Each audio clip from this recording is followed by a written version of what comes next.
अस्सलाम वालेकुम नाजरीन, मैं हूं ज़फ़र डोगर और आप देख रहे हैं प्रोग्राम आज 41 के साथ।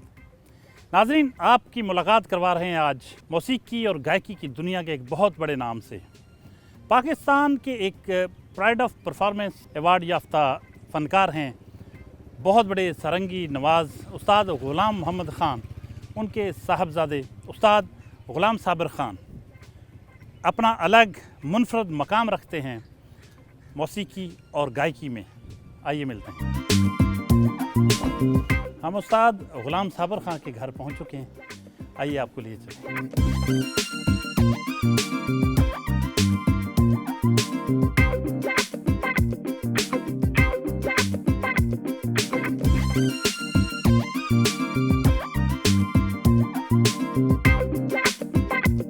उस्ताद जी, बहुत शुक्रिया आपका, थैंक यू वेरी मच। आपने वक्त दिया। बहुत मुद्दत से ख्वाहिश थी कि हमारे शहर का इतना बड़ा नाम उस्ताद ग़ुलाम साबिर ख़ान से बात हो, अपने व्यूअर्स को दिखाएं कि उनके शहर में कितनी बड़ी शख्सियत रहती है।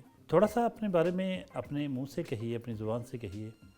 आपकी पैदाइश कहाँ हुई, इब्तदाई साल कैसे गुज़रे और फिर मौसीकी की तरफ कैसे आए? फैसलाबाद से ही मेरा ताल्लुक़ है सारा। तालीम भी यहीं हासिल की। मौसीकी की तालीम मैंने इब्तदाई तालीम अपने वालिद से हासिल की। उस्ताद ग़ुलाम मोहम्मद ख़ान सारंगी बजाते थे। 7 साल का था जब उन्होंने मुझे शुरू करवाया। संगीत की रियाज़त और वर्जिश, ये दोनों उनकी ख़ास एक उनकी चॉइस थी। मेरा तो ये होता था जब तक मैं 100 ताने इस पार्ट की नाम लगाऊं मुझे खाना नहीं मिलता था। तो रात को दिन को ऐसे होता था, रात को वालिद साहब ने आ जाना तो उन्होंने 200 सपाट कहने लगाओ। ये जो सबक दिया है 200 बार सुनो। वो एक प्रैक्टिस होती थी गले की। बस दानी रे गा मा दानी सा रे सा नी दा मा गा रे सा नी दा, दानी रे गा मा दानी रे नी दा मा गा रे नी दा, दानी रे गा मा दानी रे नी दा मा गा रे नी दा, आ आ आ ये सपाट होती थी ऐसी। तो उन्होंने पास बैठे गिनती रहना। जब एक सपाट लगे उन्होंने कहना 1 2 3, तो मैं जब बिल्कुल हलकान हो जाता था। तो फिर उन्होंने कहा हाँ अब खाना खाओ। लेकिन मुझे 7 साल 8 साल की एज में ही पता चल गया था खटका क्या होता है, कृष्ण मत की गायकी क्या होती है और शुद्ध मत की गायकी क्या होती है। वो जब मुझे अकल आई, जरा मैं बड़ा हुआ तो मुझे पता चला कि ये तो वो मुझसे ये काम करवाते थे। अब कृष्ण मत की गायकी में भी उन्होंने मुझे आम तौर पे जैसे खान साहब बरकत अली ख़ान, खान साहब बड़े ग़ुलाम अली ख़ान कृष्ण मत में वो गाते थे जब लाइट गाते थे।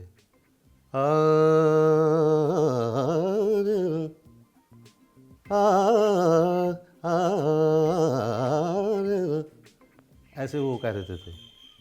अब इसको जब फिर आगे गया तो वहाँ मुझे सारा ही गाना ही मेरा उल्ट हो गया। तो कहते थे यही मुर्गियाँ अब उल्टे अंदाज से कहो।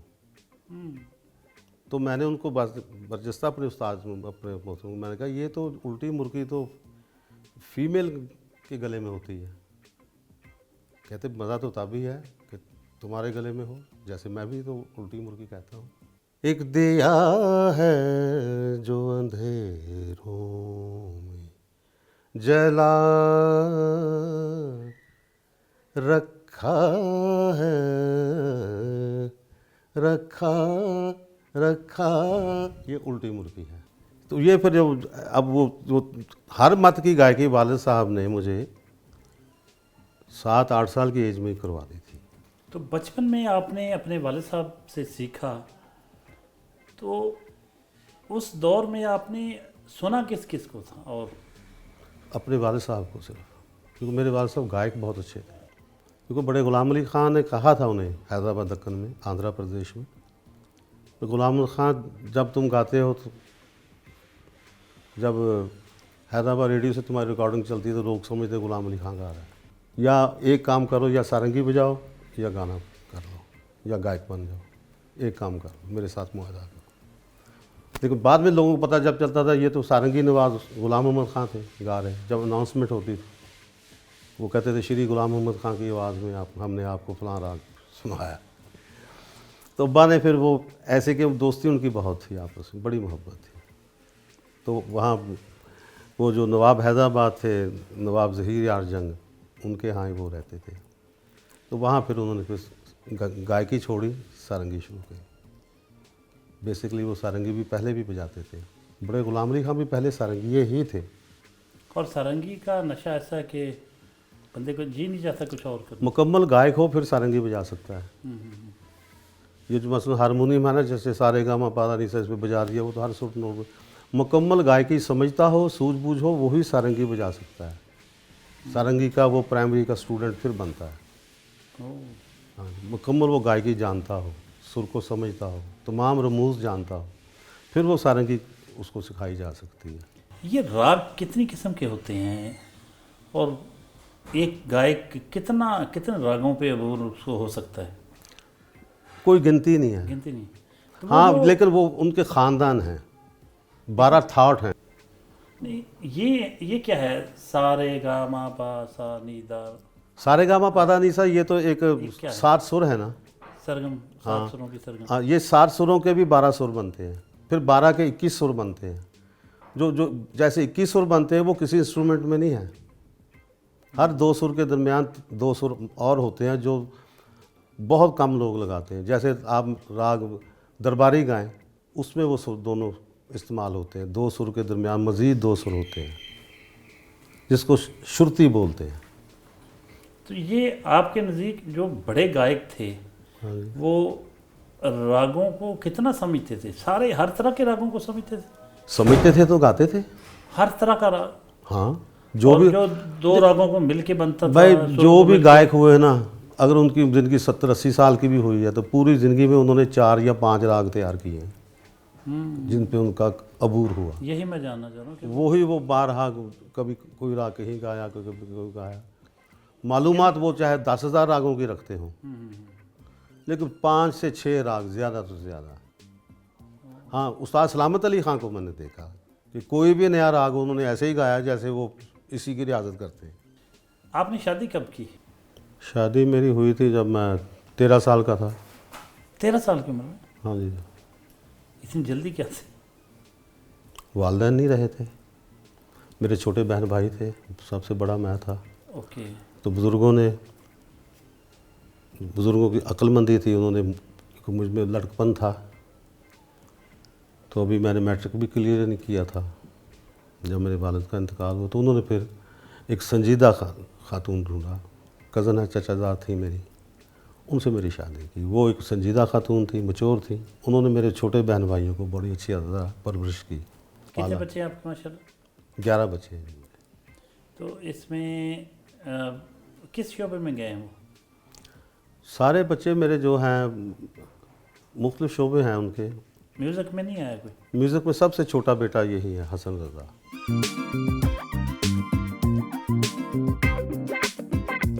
नाश्ते की मेज़ पर ज्वाइन किया है हमें हसन रज़ा साहब ने। साहबजादे हैं वो गुलाम साबर खान साहब के, और उनके साथ साथ उनके पोते सरमद हसन ने ज्वाइन किया है। सबसे बड़े बेटे के साहबजादे हैं।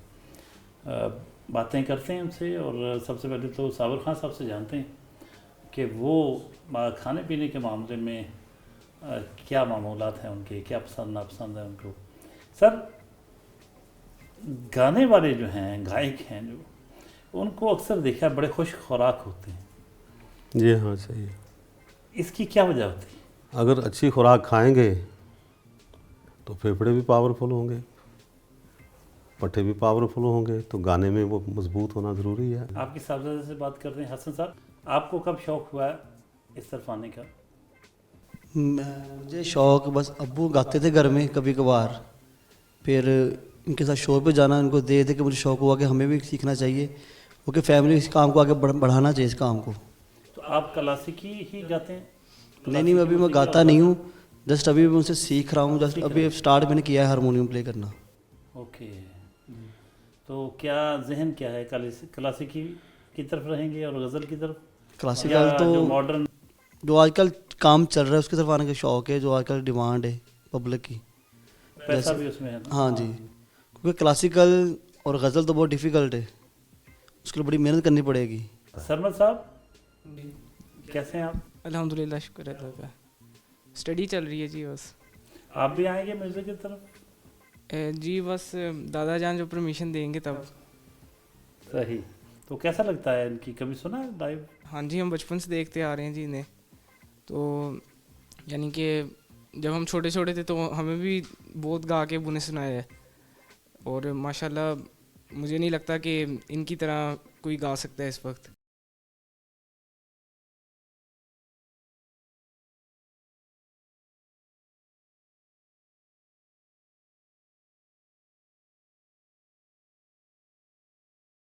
साबिर साहब, ये कब आपको महसूस हुआ कि गायकी, मौसीकी ये आपकी दुनिया है? ये मुझे उस वक्त महसूस हुआ जब मैं तन्हा हो गया, जब मैं टूट गया था अंदर से। फिर मुझे महसूस हुआ कि मेरी ज़िंदगी मौसीकी में है। फिर ज़िंदगी के मुख्तलिफ पहलू ऐसे हैं इखलाकियात के। वो शेर सुना होगा आपने, जिन पत्थरों को दी थी हमने धड़कने, वो बोलने लगे तो हम ही पे बरस पड़े। उसको भी फिर सब्र के साथ, खामोशी के साथ बर्दाश्त किया। जब इसमें से गुजरा हूँ मैं, इस आग में से, तो फिर मुझे एक महसूस हुआ कि एक आंख है तुझे देख रही है। ये सब कुछ तुम्हें इस वास्ते तुम्हारे साथ हो रहा है कि तुम सब कुछ छोड़ के उसी की तरफ हो जाओ। इकबाल स्टेडियम की शॉप्स में से एक शॉप ऐसी है जो एक ऑफिस है ग़ुलाम साबिर ख़ान साहब का, तहज़ीब सुर के नाम से। बहुत ही खूबसूरत दफ्तर है, बहुत ही खूबसूरत नाम है। यहाँ रियाज़ भी करते हैं वो, और इसके साथ साथ अपना बिज़नेस भी उनका जो है, इवेंट की बुकिंग भी करते हैं। मुझे तो नाम ही बहुत अच्छा लगा, तहज़ीब सुर। आइए आपको ले चलते हैं।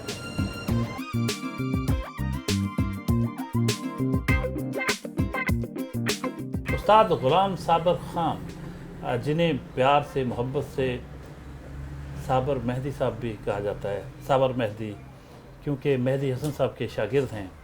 ये भी बड़ी दिलचस्प बात है। इसकी वजह तस्मीर भी जानते हैं कि किस तरह आपको साबिर मेहदी भी कहते हैं और उस्ताद ग़ुलाम साबिर ख़ान भी कहते हैं। सर कहिएगा, ये क्या दिलचस्प एक मामला है?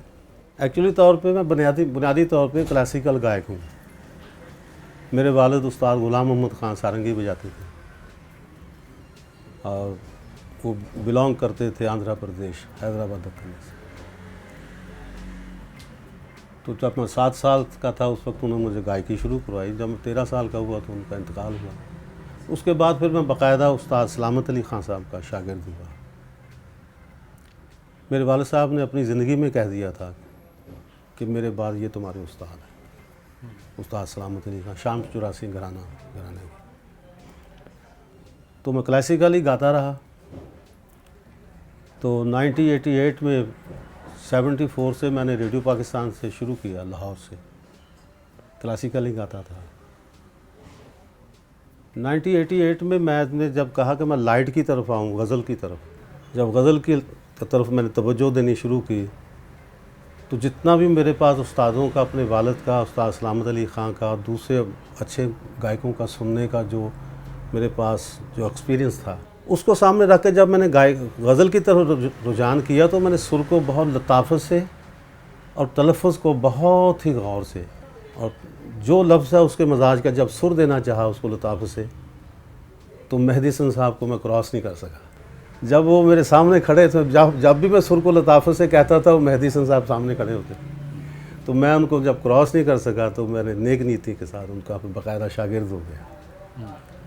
6 साल में रहा उनके पास, उनकी दुआएं ली, उनकी खिदमत की। उन्होंने फिर मुझे कहा कि जहाँ भी तुम गज़ल गाओगे लोग ये ज़रूर कहेंगे कि तुम मेरे बेटे हो। वाह। खुश होकर उन्होंने एक दिन कहा, 6 साल बाद।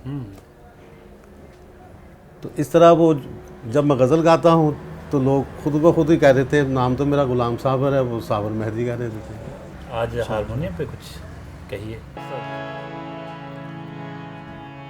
बोर बन घर आए पिया, बोर बन घर आए पिया, बोर बन घर आए पिया, रहने कहाँ सुख पाए, बोर बन तोर आए पिया, बोर बन घर आए, सगर रैन मी को तड़े पता बीते हार सिंगार, नहीं मन भाए, बोर बंगर आए पिया।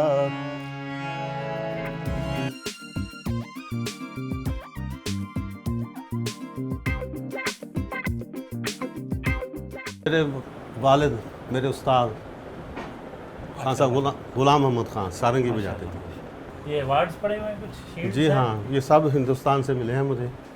अच्छा, उधर गए थे परफॉर्म करने आप? जी हाँ, हर साल ही जाता था मैं।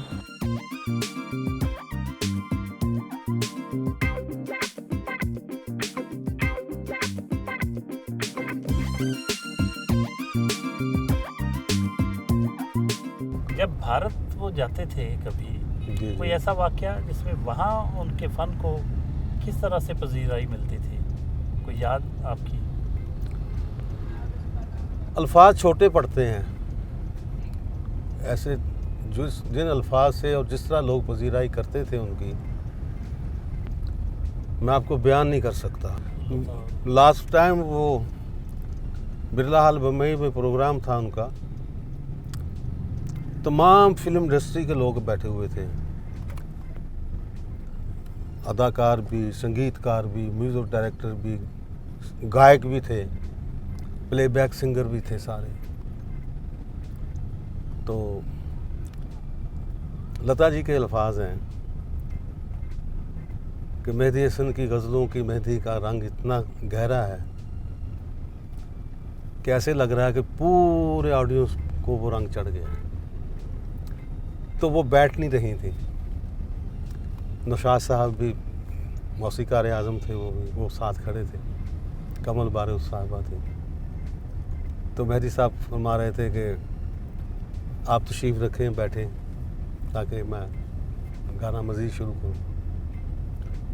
वो उनके अल्फाज हैं कि मेरा दिल करता है मैं आपका गाना खड़े होकर सुनूं। वाह। तो वो इस हद तक उनके, वो तो ऐसे थे कि उनको, जब हम लता मंगेशकर साहबा के घर में गए हैं तो एक मर्तबान में ना मिट्टी रखी हुई थी, वो लेके आई। वो कहने कि मेहदी हसन, ये जब हमारे हिंदुस्तान पाकिस्तान के जो बॉर्डर वगैरह बंद थे तो एक स्पेशल ग्रुप गया था पाकिस्तान। मैंने उनसे कहा था कि मेहदी हसन साहब के घर के दहलीज़ की मिट्टी लेके आओ, ये तुम्हारे आपके घर की दहलीज़ की मिट्टी है, इसको मैं रोज़ सलाम करती हूँ, चूमती हूँ। अक़ीदत थी उनकी। तो जब हमारे लोग गए आपके घर, आप घर पे मौजूद नहीं थे, उन्होंने हमसे रब्ता करके कहा कि वो तो घर पे नहीं है। तो मैंने कहा कि उनके दरवाजे के जो मिट्टी है वहाँ से उठा के ले आओ, कभी तो गुज़र हुआ होगा वहाँ से। यानी इतनी उनकी अक़ीदत थी एज ए आर्टिस्ट।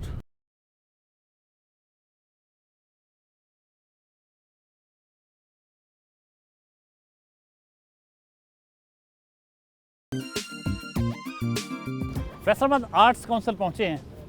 यहाँ के रीजनल डायरेक्टर जो हैं आर्ट्स काउंसिल के, बहुत ही ज़बरदस्त आर्ट लवर हैं इब्रार साहब। आइए आपको मिलवाएं।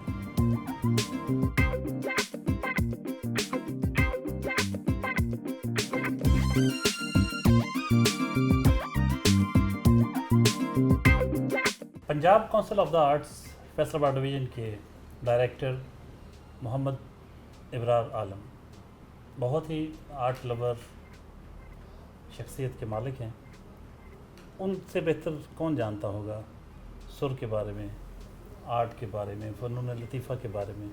फ़नून लतीफ़ा की बहुत खूबसूरत अंदाज में सरपरस्ती करते हैं, फ़नकारों की दादरसी करते हैं, उनकी मदद भी करते हैं और उनके फ़न को प्रमोट करने के लिए और अवामन नास तक पहुंचाने के लिए बहुत ही ज़बरदस्त तरीके से फैसलाबाद आर्ट्स काउंसिल को लेके चल रहे हैं।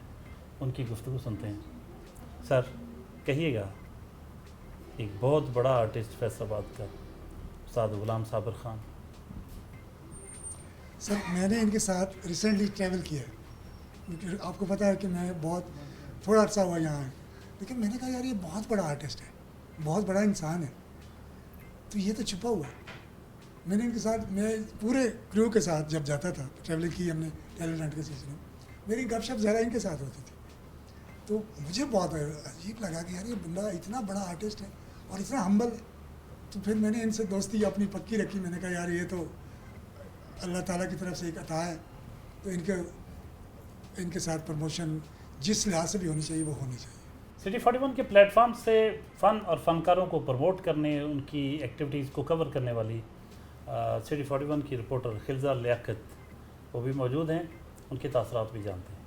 जी खिलज़ा, कहिएगा आप उस्ताद ग़ुलाम साबिर ख़ान साहब के हवाले से क्या कहेंगे?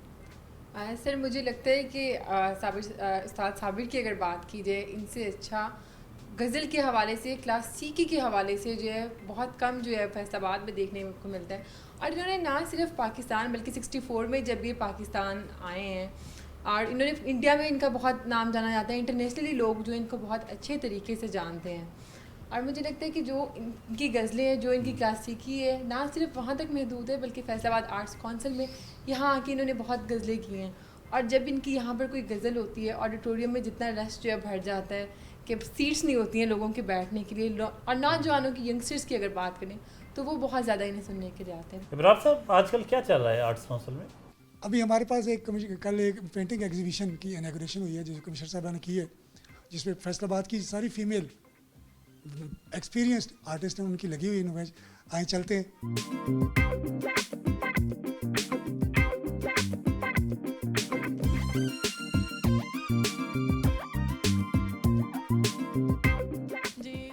बेसिकली इस एग्जीबिशन को क्यूरेट मैंने किया है और इसका टाइटल है तसव्वुर मेरी दास्तां का। और इस एग्जीबिशन को क्यूरेट करने का जो पर्पस है वो औरत को एम्पावर करना है। इस सोसाइटी में हमारी औरतों को मोस्टली जो है एक्सप्रेस करने के लिए अल्फाज का चुनाव या तो नहीं कर पाती वो, या अगर एक्सप्रेस करती हैं तो अल्फाज उनके सुने नहीं जाते। Sir my self Kaneez Fatima और मैंने इलस्ट्रेशंस में काम किया। हम डिजिटल आर्टिस्ट और इलस्ट्रेशंस में काम हुआ है। जो फर्स्ट पैनल है दिस एक्सप्लेन्स के कुछ लोग होते हैं जिनको अपनी बात सुनाने का और कुछ को सुन के मिर्चें लगाने का बहुत मज़ा आता है, तो ये उनके ऊपर काम हुआ है। आपको रिसीविंग एंड पे आए नज़र आ रही है कि सुन के परसीव करके फिर आगे जो इमेजिन करके जो मतलब दूसरे को जज कर लिया जाता है, ये उस पर काम है।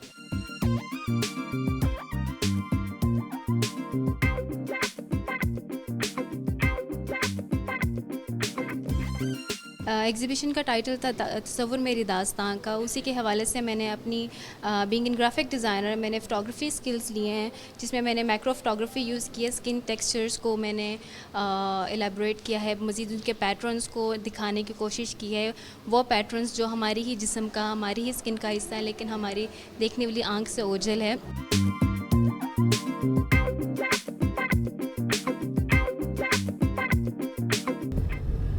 एक इश्क तो आपका गायकी से है जी, मौसीकी से है, कभी किसी खातून से भी इश्क हुआ? हाँ हुआ था। तो फिर क्या हुआ? मुझे हुआ था, उन्हें नहीं था। वाह, ऐसा अक्सर होता है। तो फिर आगे क्या हुआ? बस ख़त्म हो गया। इसे ही इश्क लाहासिल कहते हैं गालिबन। जी जी। और इसी में शायद ज़्यादा मज़ा होता है। जी, फिर तो जब मेरा मन टूटा या मेरे दिल को ठेस पहुंची, मेरी रूह को ठेस पहुंची, और जितनी मुझे अज़ियतनाक ठेस पहुंची है ये वो महसूस नहीं कर सकती थी कभी भी। इस वक्त वो दुनिया में नहीं है। तो उससे फिर वो सारा जो भी था मेरा अंदर से ना, मेरा सुर का लगाव और गाने में मुझे तब्दीली नज़र आई। पहले मैं गाता था बहुत जोशीला गाना गाता था, फिर ऐसे हो गया कि मुझसे खुद सुर का लगाव बर्दाश्त नहीं अब होता। सुर का लगाव लगाता हूँ ना बात का, जब अकेला बैठ के मैं गाता हूँ या महफिल में गाता हूँ, बात सुर के लगाव ऐसे लग जाते हैं जो मुझसे भी बर्दाश्त नहीं, मैं खुद रो पड़ता हूँ, ऐसे हो जाता है। लेकिन वो जो ठोकर मुझे लगी या ठेस जो मेरे मन को पहुँची, उससे मेरे वो सारा कुछ संगीत में कन्वर्ट हो गया। फ़न के कदरदान, डायरेक्टर इंफॉर्मेशन और डायरेक्टर म्यूज़ियम फैसलाबाद खुर्शीद जिलानी बहुत ही बागो बहार शख्सियत के मालिक हैं, इल्म दोस्त हैं, फ़न परवर हैं। उनसे मिले बगैर ये प्रोग्राम मुकम्मल हो ही नहीं सकता। उनसे मिलने उनके ऑफिस पहुँचे।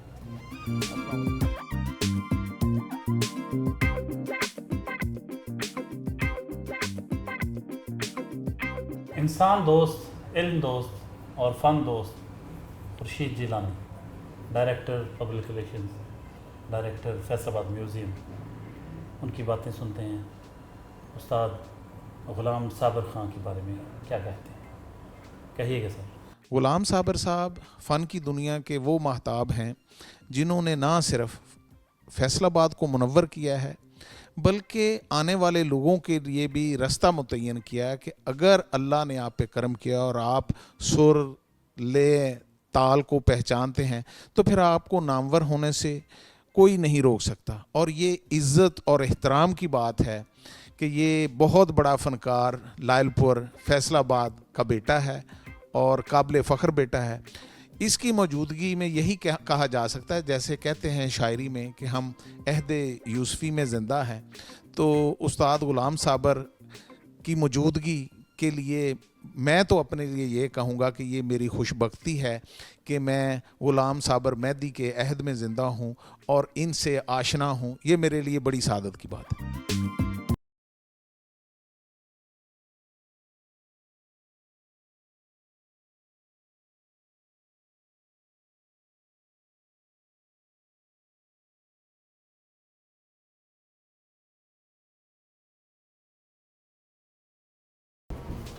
फ़न के कदरदान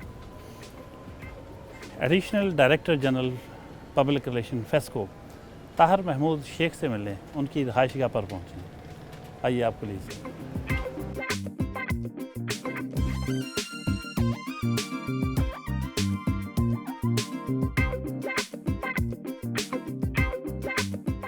जैसा कि हमने बताया कि Tahir Sheikh additional director general public relation FESCO एक बहुत ही मोहब्बत करने वाले इंसान, आर्ट से, फ़नून लतीफ़ा से, म्यूज़िक से, गायकी से बहुत लगाव है उनको।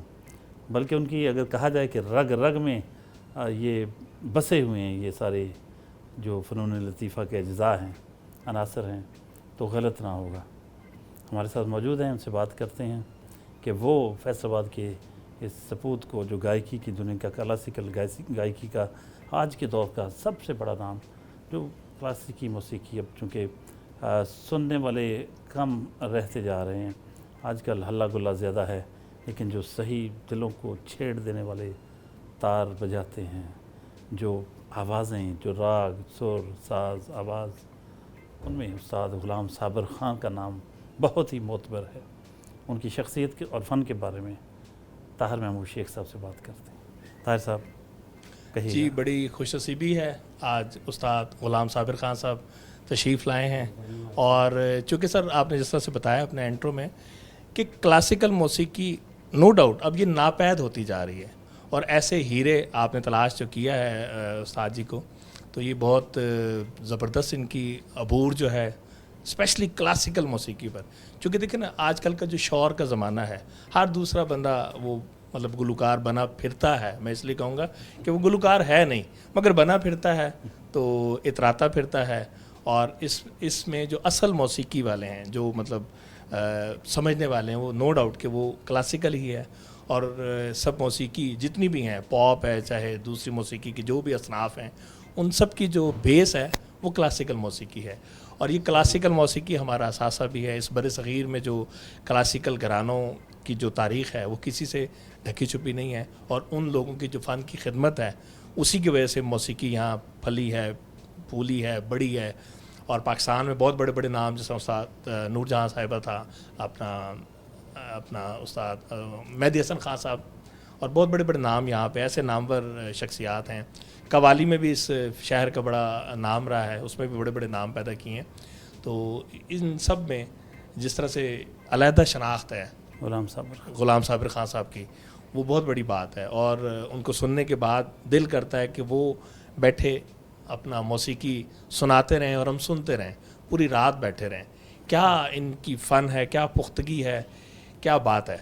ग़ुलाम साबिर ख़ान साहब जनाब। बहुत बड़े बंदा आपके निकले। हाँ जी, ताहिर महमूद शेख साहब, बहुत खुशी हुई मिल के इनसे। तो बड़ी अच्छी बात है इनके तासरात के साथ मैं चाहूँगा कि आप व्यूअर्स के लिए कोई पैगाम देना चाहें, किसी भी किस्म का, आम नाजरीन के लिए और म्यूज़िक लवर्स जो हैं उनके लिए, तो आपके लिए ये स्क्रीन हाजिर है। मैं तो मुख्तसर इतना सा अर्ज़ करूँगा, जो भी म्यूज़िक की फील्ड में हैं, गाते हैं, खुदा रा सीख के आएँ। और अगर क्लासिकल आपकी बुनियाद है, उसको प्रैक्टिकल करें, जांच भी रखें, साहिब इल्म भी रहे उसके बारे में, लेकिन उसको काम ये प्रैक्टिकल का है। किताबें पढ़ने से या संगीत की रीडिंग करने से गाना नहीं आता, उसको बाकायदा सीखें और मेहनत करें। और जब आप ये सारा कुछ करके आगे आएंगे तो फिर आप ऐसे नहीं होंगे कि आप आंधी की तरह आए और तूफ़ान की तरह गायब हो गए। आप 2 महीने के आर्टिस्ट नहीं होंगे, ना 3 महीने के, ना 45 दिन के। बहुत बहुत शुक्रिया उस्ताद ग़ुलाम साबिर ख़ान साहब, आपका बहुत शुक्रिया, आज आपने टाइम दिया। नाज़रीन, ये थे उस्ताद ग़ुलाम साबिर ख़ान, साबिर मेहदी भी जिन्हें कहते हैं। मौसीकी, ख़ास तौर पे क्लासिकी मौसीकी और गज़ल की गायकी में इनका बहुत बड़ा नाम है। म्यूज़िक लवर्स इन्हें बहुत अच्छी तरह जानते और पहचानते हैं। आज के दिन की इनकी मसरूफ़ियात आपने देखी और सुबह से अब तक की एक्टिविटी देखी, यकीनन बहुत कुछ आपको बहुत अच्छा लगा होगा।